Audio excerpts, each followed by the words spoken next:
Usa, what ay laing ibalos. Usa man, ang pagpasalamat. Ang tanan mo yun, pagpasalamat. Ang ibalos ko sa Diyos.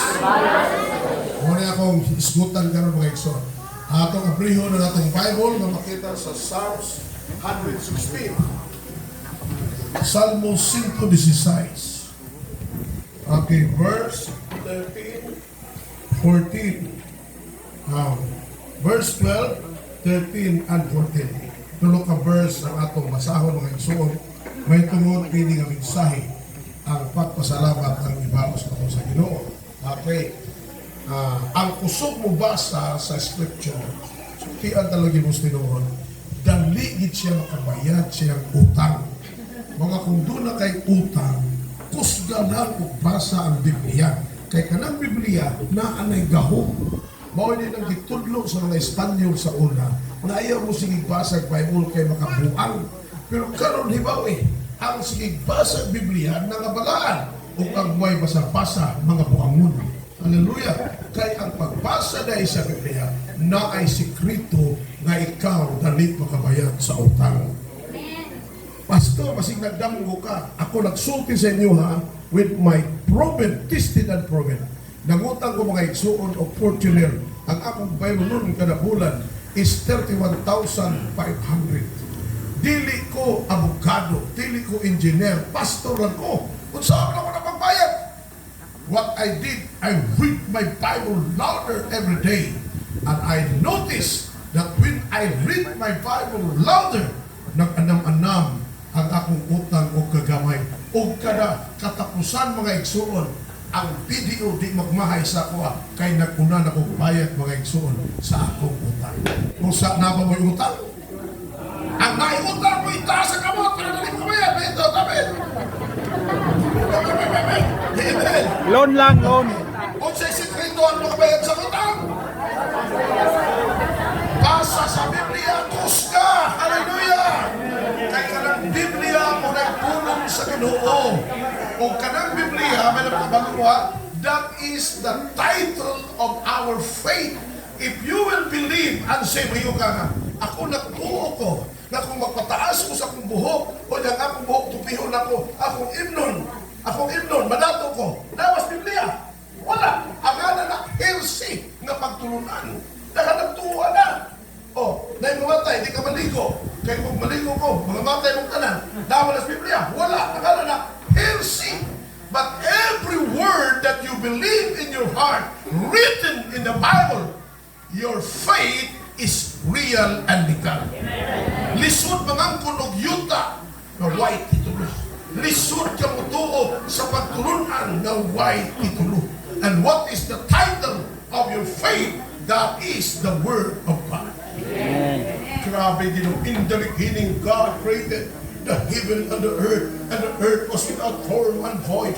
Hallelujah! By the Word of God, He created something out of nothing. That's why kung ikaw nagtuo sa Ginoo, daghang himuon ang Diyos na bilang para kanila. Read the Bible. Kusga, kabayad ka sa utang. O niya, hindi kabayad mo sa utang. Ang utang na pukutro, kay ikaw na kabayad. Hallelujah. Ako na ipasun ako Fortuner. Plano na ko, mangutang ko kinuba. Ako paggambiyan-gambiyan. Hallelujah. Hindi na ko Fortuner. Pinuba na po na kong utangon. Nag-andam na ko mga igsoon pang down para kong iutang. Kaya bao ko on saon pagbayad. Ipayri ang imong utang. Pinaagi sa mga pulong sa Ginoo. Kusga nagbasa nga way naktaw kong kadagla. O niyang pagsimba ina ni kusgo ni magbasa kay doon na anointing mula tayo sa imong Thanksgiving na ihanda. Nga naman na pastor? Kanang Thanksgiving sa Old Testament, kada makaiba mo. Halad na sa Old Testament. Ang maghalad, lumis sa Old Testament, nga naman di makapilaw. Kaya mga hintil, ginapatay na mga igsoon. Nga naman, mga mahugaw manta. Apan salamat sa grasya sa Diyos. May kanta rin yun. Ang gugma sa Diyos. Jo, dili ka, Jo. Dili ko, Jo. Yes. Ang gugma.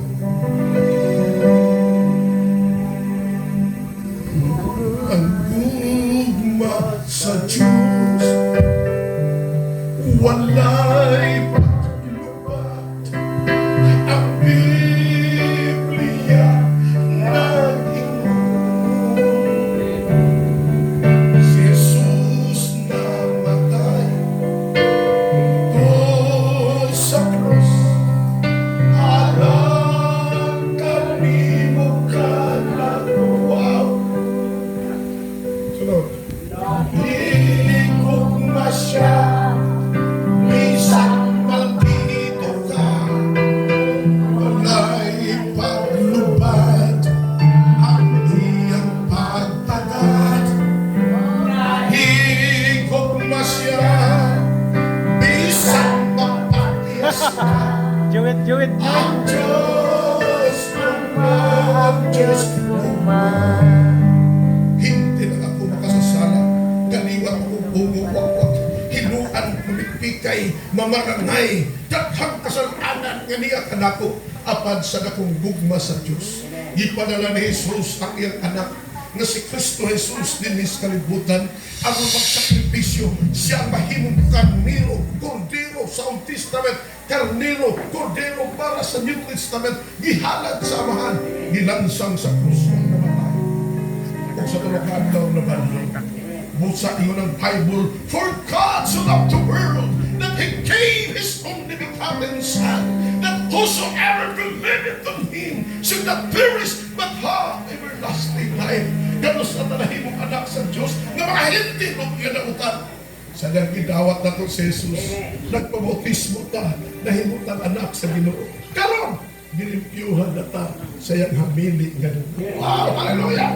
Kung diring higayon na, kita ng saulo sa pagpasalamat nato sa Diyos. Kaya nga, hibaw ka mga igsoon na ang pagpasalamat maulay ikabalos nato sa Diyos. Ladies and gentlemen, doon na yung sa kaistorya. Sa lugar sa Trojan. Kanang word Trojan mga igsoon, mga yung mga taraan ng pangalan sa mga Middle East ng mga nasod. Sama sa Sparta, ganun nga sa Macedonia, kana si Alexander the Great, gikan na siya sa Macedonia mga igsoon. Kanang Trojan mga country mga igsoon, nasa na'y hari nga gaganag si Astaroth. Kaya tili si Astaroth, harap ka-wise ka nga hari. Dili siya maghimong presuhan. King Astaroth. Ano di ba ka maghimong presuhan? Maghimong presuhan. Mag-sweldo pa kong mga tao. Magnungag ka ng mga piniliso. Mag-sweldo pa kong tao. Mga mga tangkong haluan. Ipagkakon ng mga tao. Maghimo pa kong building. Kanya maglusot na yun, maglakaw. Mag-sweldo pa kong mga sundalo para magbantay. Kaya ahay nila ro. O sa imong himo, Senyor, Hari Astaroth, nagbuhi ko mga ilo nga mga fox. Kanang ilo nga, grabe katakas kay ngipon. Lubo ka ng lubo. Ilo ka lang ako na siya, pero lubo. Ano naman sa Bible, magbantay ka mo sa mga lubo nga murag kakdino. Hallelujah. Kaya ka lang lubo, mamaak ka na mga igsoon. Kaya mga lubo, manugay na amigo-amigo, paako na po ka. Mawala ka na mga born again, gusto mamaak, lubo na mga igsoon. So, sa Astaroth, buhin siya mga igsoon. 300 kabuok mga lubo. O niya, wa siya pa problema kung ipakaon. Kay tanan nga mga patay nga mga manandaw sa lasang buhi nga mga iso, dako na wala siya nga tao, imutan dito, muna'y konsumo sa iyang lubo. Muna'y konsumo sa iyang lubo. Grabe no? Wasa'y masuran. Huwag tama, wasa'y gasto. Kaya naman ipakaon nung pakaon mo na ito. Ang mga tao, mga madakpan, mga kriminal, tulisan, dako na, ihong na dito. Kanon na sa mga lubo, mga ilo, mga sunga, at mga isog. Okay. Karon, dali si Astaroth, doon na si General saya. Sayangan man siya, yan ipakaon yung General sa mga lubo. Ingon siya, ikaw, General Archelaus, dili na kayo pagkaon sa akong lubo. Bisa ka sa ako. Kaya General, taas ka ako. Dagang taong tanong si mo. Ang ako ihimuon nga silot nimo. Kanang imong bugto nga anak nga lalaki nga liwat nimo. Patindugo na sa platform. Okay. Tagaan kag pana. Isa ka mo pana. Panaon nimo. Duha ka pana, panaon nimo. Pag mahurot ang napulo ka pana nga di maigo. Di maigo. Kanya, ipakao ka na sa ako nga lumo. Okay. So, yung anak tindog dito. Ang apple mga igsuon, nga di ka nako hibutan sa ulo. Hindi ako kayo sa starot. Right kayo nga tao. At ito na si Artilaus. Para na niya. Oh, puro siya. Piyo siya. Anak ko niya, pinalangga. Liwat pa dyan. Musipyat niya kamay, buwag yung ulo. Buwag yung ulo. General, sa una, espada man, pana-pana. Karoon, ano na, sa Artilaus. Bilang yun. Pag-isto niya, asa apong dyan yun. Pungtag ng apong. Malakpak ang takang mga tao sa Trudja Nation. Gigatus, you are very good shot and general. Ikaw mo siya, haring estarot, okay.